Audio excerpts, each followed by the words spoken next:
say that ascending is like the spirit is lifting and the soul is grounding.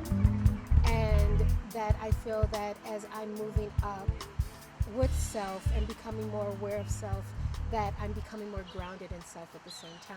So I was healing during the month of December from a second surgery that I had, a retinal detachment surgery, and I was plagued daily with migraines, and I was bedridden for most of December. I was existing very much in between the subconscious and the conscious. I was in between two worlds, essentially. And some vision just came to me to bring myself, Michele, and Tacumba together. Life is existing here, but how can we literally plant the seeds or plant things that are reforesting, that are bringing life, air, oxygen, different things to the space. So part one is a story harvest. I say, people may know the story of Gordon Parks, of Kwame McDonald, Katie McWatt, Floyd Smaller, a lot of Rondo greats. But what about the folks that don't get a chance to be spotlighted? So what we're doing here is we're gonna, in my part, really get these stories out of our bodies and into the space. One reason in particular why, and I'm not gonna give too much away, about my grandmother, but she was in the trenches. She got arrested. My dad got arrested. We were called the St. Paul 16. That's all we were called. We did not want to put that label on any organization because we were a group had just formed, and we thought if you put a name on it, the same as they're doing Black Lives Matter, it would be some kind of negative connotation. So we didn't want that, and the newspaper gave us the St. Paul 16. We never named ourselves.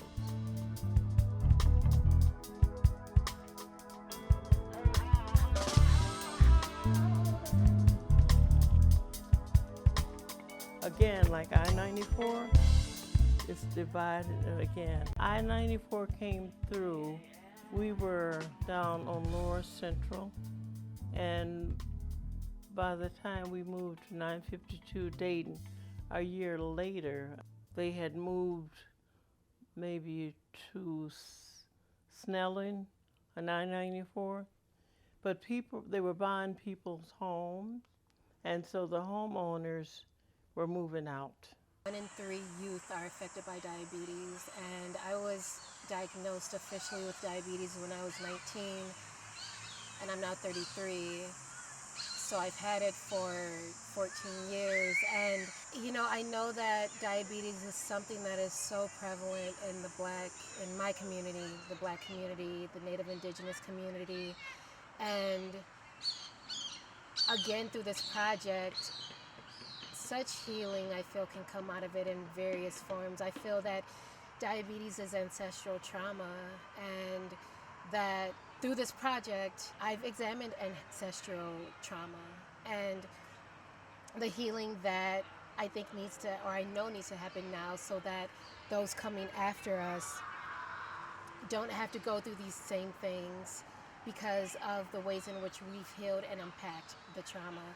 This has been a real revelation, and believe it or not, there are times when my body was sort of shaking when I'm talking about it, because it's been stored so low so long that when I talk about it I get really upset. But I hope that we have reached a point that we can talk. You don't have to love me, you don't have to love anybody, but be fair. That's the only thing. And don't lie on someone that will hurt them for the rest of their life. And that's what's going on.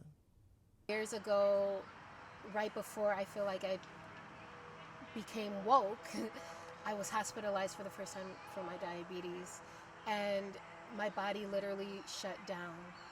and I was hospitalized, and to me that has some purpose, that I needed to evolve. I needed to shed. I needed to be able to prepare self in a way to come to the next level, to ascend.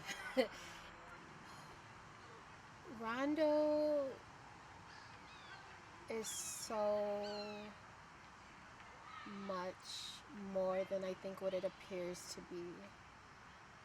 And through this project, I'm finding deeper levels of appreciation for the community from which I come from and which I came from. And returning to Rondo in this way is so healing, so cathartic. I'm literally coming face to face with self that I ran away from. By being awoken in this way, that I'm realizing that as much as this is for the community and for others, it's for me. It did make changes, but there were no leaders being trained to take the leader's place. So when they stopped, everything stopped. Some people were, they wanted it, others did not. We came in at the end of the move, and by the time we got here, people had decided they were going to move on this side or will move out of the community. As of January of this year, I've been completely blind in my right eye. I have no detection of light. I cover my eye. I literally cover my eye and I see black. I don't see anything. And all the while, through this all, I've had such deep sense of peace. Yes, I may have no sight in this eye and I may have low vision in this eye, but intuitively, I'm picking up on a lot of different things and literally confront and deal with and love and embrace and hold gently because of the ways in which I am existing now in this way in the realm. And once upon a time, when I was not at the place I'm at now, I didn't want anything to do with that part of myself. And now that I'm healing in the way that I am and evolving in the way that I am able to tap into that part of myself and say, you know what? I see you. I feel you. I love you. I know you. I am here for you. We are here for each other. And literally, lately I've been having visions of my higher self talking to my current self. And I realize that as much as my higher self is talking to my current self and telling me, through this, you can come up to this level, like I will bring you up, my current self has to talk to my past self and also say, I will bring you up, not only to where I am currently, but I will bring you up to where we're going to come together in existing in harmony in this way, in healing and beauty in this way with our highest self. Got to come together and talk about it. By coming together and talking about it, maybe we can come up with some kind of plan. We got to do that because it's too much for one person. It's too much for two people. We need a group of people that are wise and that can listen to each other. I want to say to Rondo and I want to say to my me self,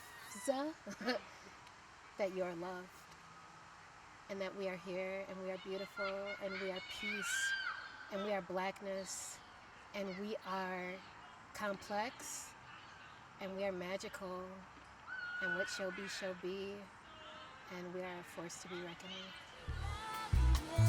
with.